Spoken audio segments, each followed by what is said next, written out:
Thank you, sir. Hi, guys. Hey, welcome. So all you guys are students? Yes, sir. Hey, where? Third grade. Are you in law school or undergrad? Law school. Fantastic. So great. I'm a 3L. Oh, great. Everybody else, 1 or 2 L's? 2 L's. Wow. You're entering into a great profession. Oh, yeah. There's no better profession than being a lawyer. I tell you what, and I give this example a lot. I have a friend of mine that just got a judgment for $350 million. Wait a second, did you hear that? $350 million in one judgment and $40 million in another just 2 months later. $350 million in a judgment? That's not just practicing law, that's legal Powerball. But here's the kicker. It's not luck, it's leverage. The law rewards those who understand the courtroom like a chessboard, and in chess, the most powerful piece isn't the king, it's the queen. In legal terms, that's strategy, prep, and knowing exactly. It's not just winning cases, that's hitting the legal jackpot. But here's the real takeaway, the judge is giving these students a gold nugget: know your law, but also know your judge. Because in court, the audience isn't always the jury, sometimes it's the person in the robe. And then like 2 months later, he got another one for like 40 million. If you treat the law well, it will pay off in dividends. But you got to treat it well. Yeah. Study hard, do your diligence, make sure you know the law, and more importantly, know the judge. Because you've got to know your audience, and you got to know who you're working with, as far as whether you're a plaintiff's lawyer, whether you're a defense lawyer, whether you're doing contracts, whether you're doing whatever it may be. And even if you don't, practice law, become a lawyer. The amount of information that you learn from just going through law school, it's amazing. No one can mess with you when you know things. And I try to impart that to every single person that comes here, school, school, school, because no one can take you for a ride when you know stuff. I'm so proud of you guys. That's so great. So do you guys know what you want to do after when you graduate? Still deciding. Yeah, still deciding. Come work for the DA's office. Yeah, work for the DA's office. They're always hiring people. You get no better trial experience, when you come work here for the DA's office. You're literally, I remember coming to work here, boom, you're in trial the next week. It's just trial by ambush. Yeah. There's no better way than to just really start doing trials. And there's no faster way than in criminal law and working in the DA's office. So I would encourage, if you don't know what you want to do, because there you get a sense of what you like, what you don't like. And so where are you guys going now? Appeals. I'm going to appeals court. Are you going to hear arguments? Yes. Great. Where are they going? Where are you guys going? I'm gonna go back down I'm in the domestic violence division. I'm gonna go back down and check on my IDs if they need help, but they just wanted to see. So we try cases on Tuesdays, and I think that we have with today's Ramona.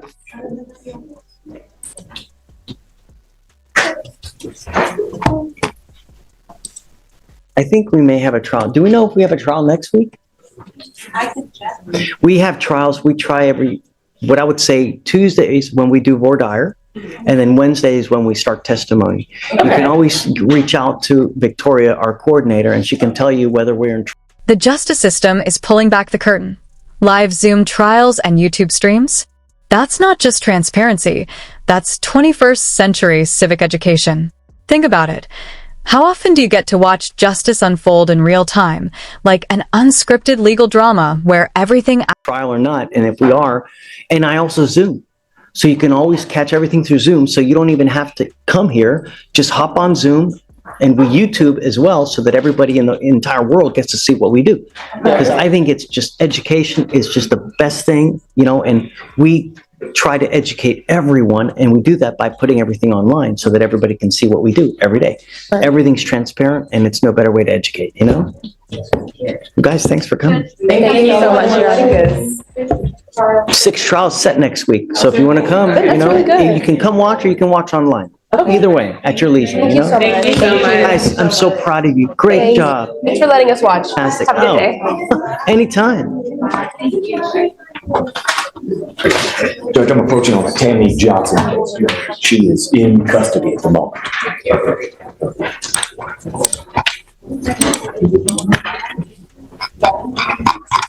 What card are you reading?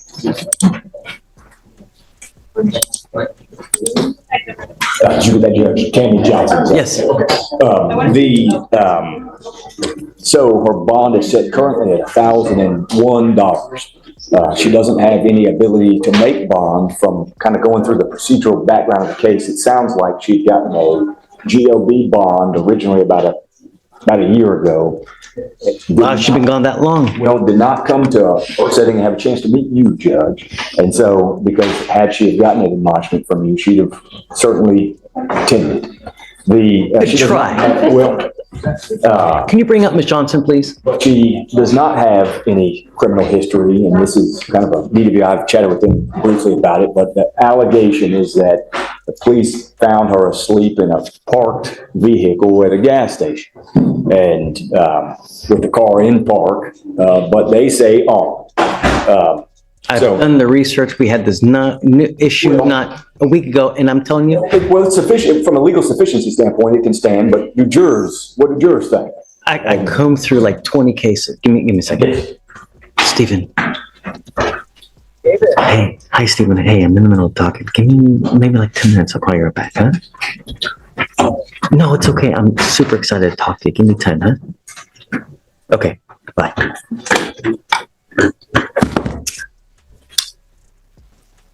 We did the diligence as far as that argument is concerned. My only concern now is that she's been gone for how long, but for this, she would still be wherever she is, right? Well, she's got a kind of difficult financial situation. She's got family, but she's talked to her family and doesn't have the ability to make even what would be roughly paying $150 to get. And, but she's 43 with no criminal history. She's got 2 children that she successfully raised to their young adults. Come up, ma'am.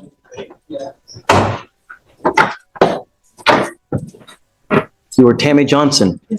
How's jail? How's jail? It's different, Judge. Why do we have jails? Criminals off the street, I guess. Yeah, that's a good reason, for sure. Why else? Judge, she knows. To make sure you come back. And when you don't, the sentences get longer, the bars get colder. Just,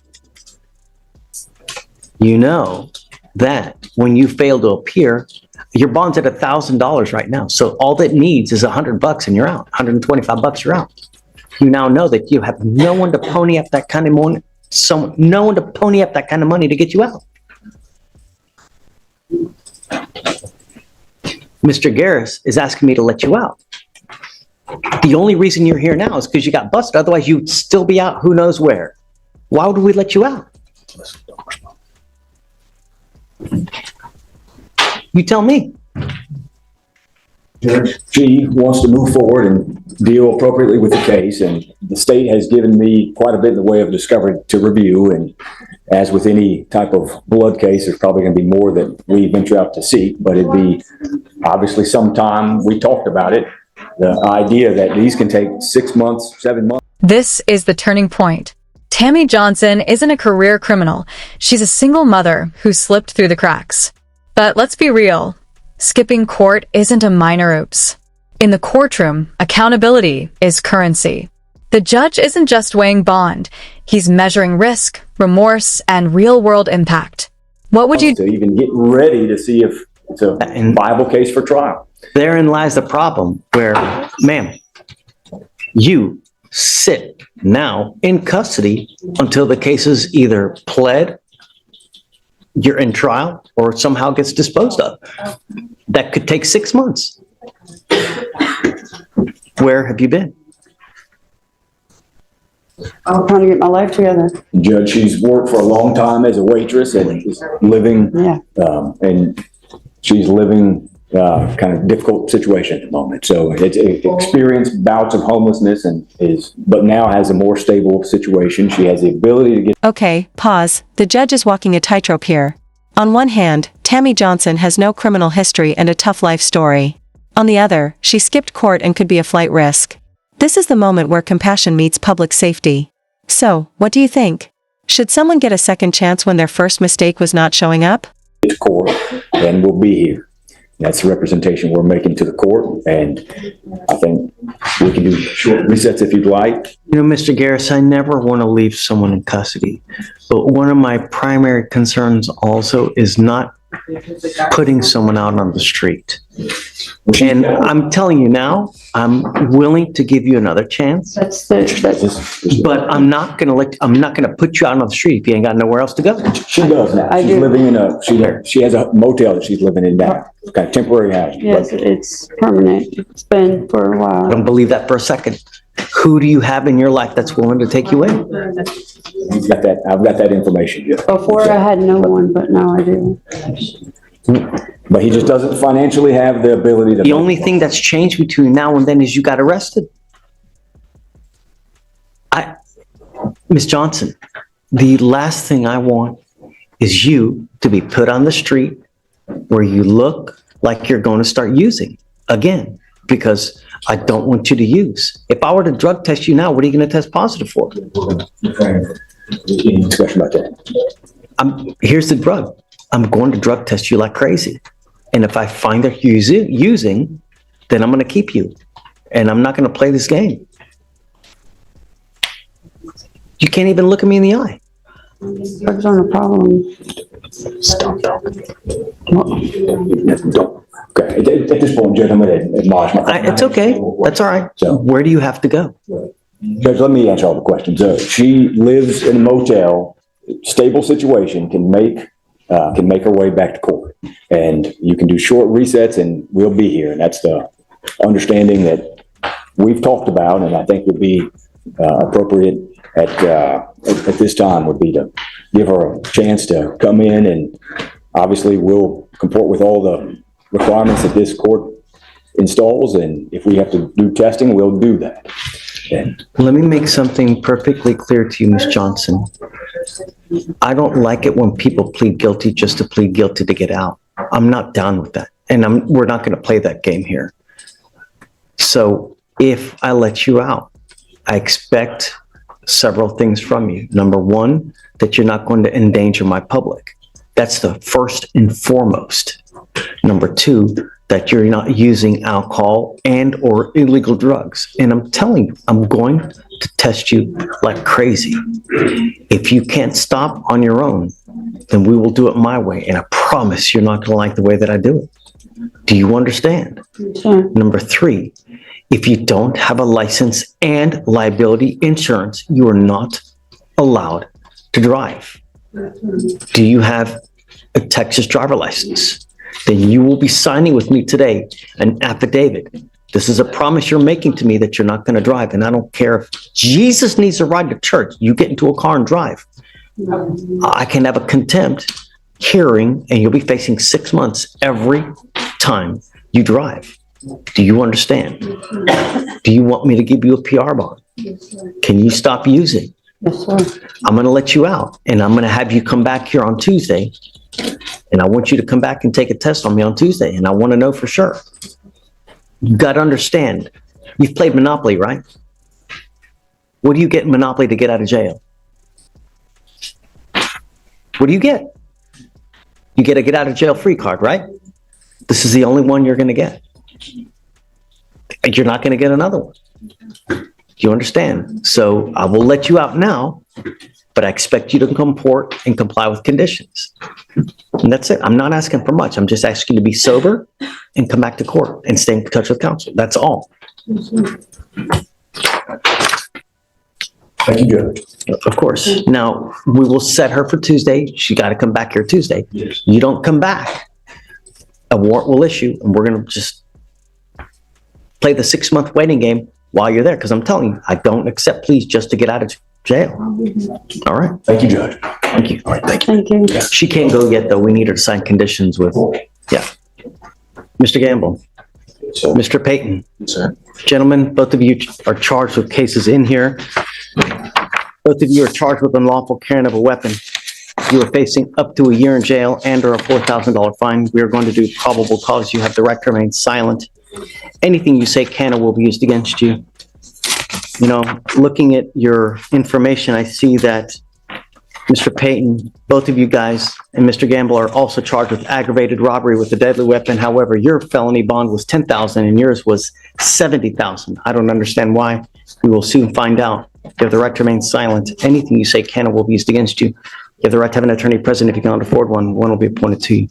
Okay. On November 7th, 2024, the officer conducted a traffic stop on a motor vehicle after observing it violate Texas Transportation Code 547.602, which requires mirrors, and the officer confirmed 5 traffic citations. The driver was placed into custody for those citations, and the defendant, Payton, was sitting in the front passenger seat where a black extended magazine was observed in plain view between the defendant's feet. Defendants 1 and 2, the second defendant being Gamble, were both detained, and a probable cause search revealed a black backpack found to be concealing 2 semi-automatic pistols with a loaded round in the chamber, not in a concealed holster, and within the wingspan of both defendants, as well as 37.8 grams of marijuana. Tell me about the ag rob. So the ag rob for Mr. The Payton, defendants, same day, on 11/8. I just want to confirm, Your Honor.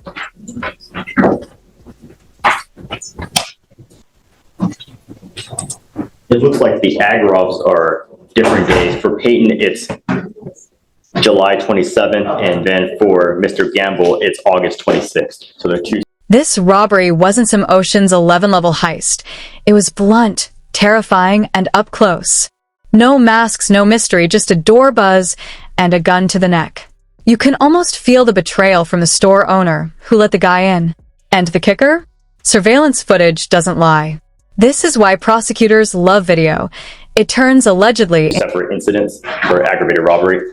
So to begin with Mr. Payton, the aggravated robbery on July 27th, an officer was dispatched to a robbery at a vape time store, and the complainant said an unmasked defendant came inside the store, and the complainant buzzed him into the door. The defendant looked around and then walked to the door and let 3 other masked men into the store. One of the 3 men pointed a gun to the left side of the complainant's neck, and then the other 3 men took money and merchandise before running from the door. The surveillance video showed the incident and showed defendants leaving in a silver Kia sedan. Officers were able to trace the sedan back to a co-defendant. They were also able to see that the Kia had been involved in a prior traffic stop. In that stop, the passenger of the car was viewed in the officer body-worn camera. That person was the unmasked first person who entered the store and let the other 3 men into the store before helping take cash and merchandise. And to move on to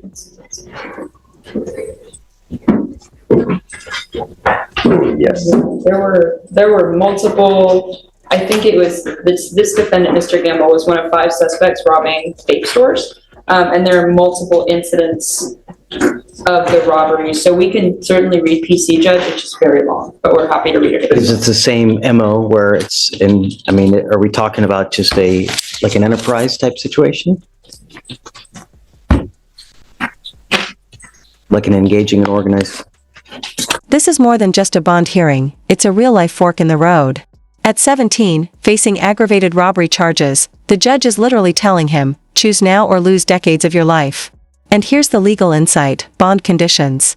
Like curfews, ankle monitors, and GED requirements aren't just punishments.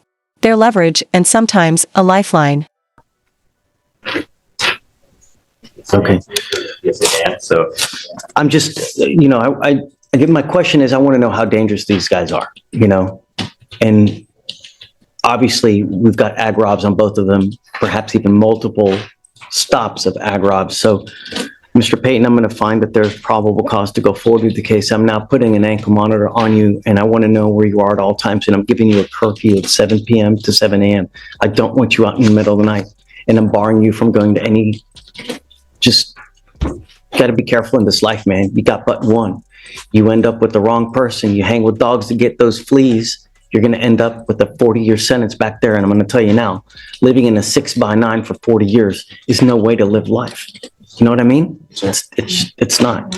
I'm also ordering you not to be in possession of weapons, not to consume alcohol or illegal drugs. If I find that you're smoking weed, you're using anything like that, I'm going to put you in jail. I'll deem you a public danger, and I'm going to make your bond so freaking high.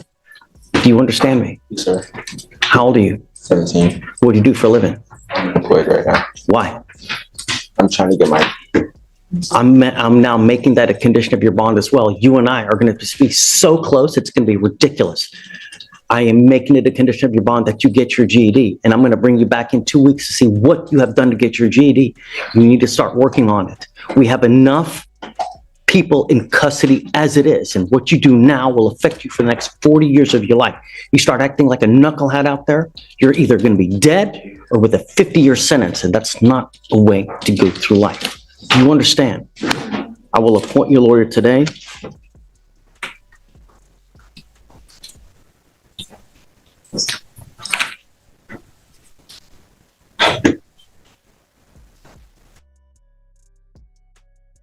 This judge isn't mincing words. He's not just laying down the law, he's throwing down a lifeline. Home confinement, no co-defendant contact, no drugs, get your GED. These aren't just... And Your Honor, in regard to Gamble, it appears that the bond may be higher as officers presented the facts of both the current case as well as a separate case that's unfiled. It's an HPD case to which the defendant confessed to also being involved. So it seems there's also an ongoing investigation. Do we know who put the gun to the neck? It was the defendant as well, defendant Gamble. Gamble? And he also put a gun to the complainant's face as they were stealing marijuana and other items. You hear everything I just said over there, Mr. Gamble? Same thing applies to you, man. We have enough black and brown people in custody as it is. We don't need any more. You don't need to live life with a 40-year sentence because of some stupid scheisse, man. You know? Do you know if you're going to bond out? I'm going to have to talk to this mom later, Judge. So Okay, if you bond out, I'm ordering you under home confinement. I don't want you out anywhere. Do you understand? You will get a GPS monitor on your ankle, no weapons. I don't want you to talk with any of the co-defendants in any of these cases. I don't want you two hanging out with each other at all. You know, you may be great guys by yourselves, but when you're together, perhaps it's a Tasmanian devil. No thanks. We don't want it. I'm going to tell you both of you now. I will do everything in my power to protect my Houston at all costs. And I don't care if you put you in jail at 17 and you're kicking and screaming and this. No. Do you understand? You were lucky to get out as it is on this type of charge, as it just count your lucky stars now, Mr. Payton. All right, so It's a felony pending until 17 days it works well. for sure. And then Felicia, Yes, sir. so GPS prior to release on Mr. Gamble, no weapons, no alcohol, no drugs, random urinalysis.